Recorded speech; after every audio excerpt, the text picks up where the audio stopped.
Kumusta kayo, mga kabuknoy? Ating pag-usapan naman, height discrimination sa gwardiya. Posible ba? O naranasan?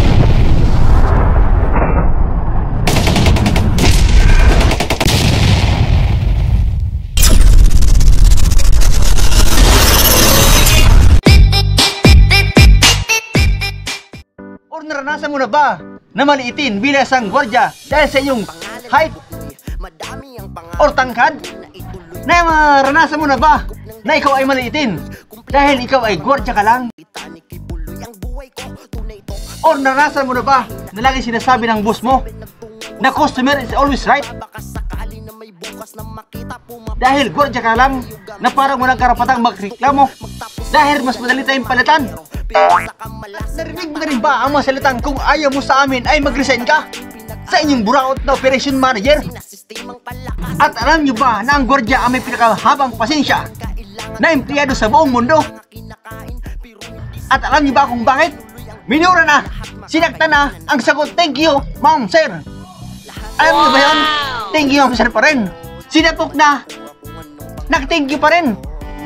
Ano ba yun? Ito pa ang patunay na masyadong maliit ang tingin sa mga gwardiya. Dumako tayo sa pagpapahaba ng lisensya, pagpapahaba ng validity. Dumako naman tayo sa driver's license. Alright, driver's license na nagmula sa 2 taon. Ngayon ginawa ng 5 taon ang driver's license. Ang passport validity na nagmula sa 5 taon, ngayon ginawa ng 10 taon ang validity. Military at police ginawa ng times 2 ang previous salary. Dinoble. Ang security card, 3 years validity ng license. Ngayon 3 years pa rin. What the fuck? Walang bago-bago. O diba? Ano mga kabukli ang masasabi nyo? At sa security guard, marami pa rin below minimum at mga buraot ng mga security agency na hindi naman napapanagot. Diba? Ano masasabi nyo mga kabuknoy? Please at Barangay Tanod, mayroong direct assault. Ang mga sekyo at gwardiya, okay lang mabugbog. Ano masasabi nyo mga kabuknoy? Mayroong good news, pero hindi sa mga gwardiya. Height discrimination, inaprubahan na para sa mga BJMP, PNP, Bucor, at kahit 5-2 sa lalaki or 5 flat sa babae ay pasok na. Ang tanong, sa mga gwardiya, posible ba na magkaroon ng height discrimination? Sana maaprubahan at mabigyan ng pansin, no? Ang mga kliyente na namimili ng matatangkad.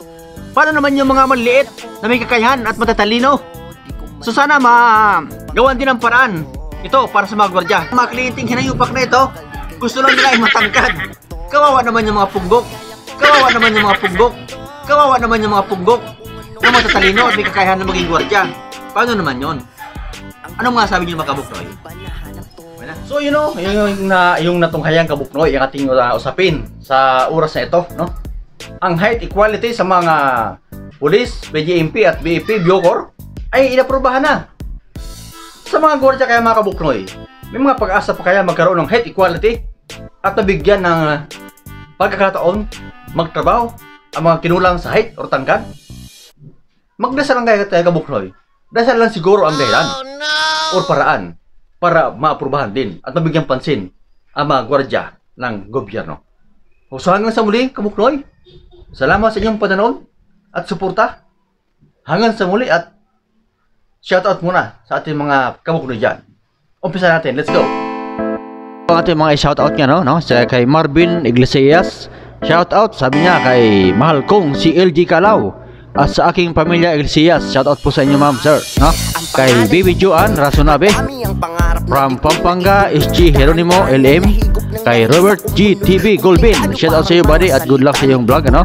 Kay SG Prongo, SG Maturan, Dante Burgos at Glins Vlog, shoutout sa iyo buddy at good luck sa iyong vlog, ano? Kay Michael Rojas at kay Jonathan Andaya, shoutout sa iyo sa inyo mga buddy at ingat kayo, okay? Salute!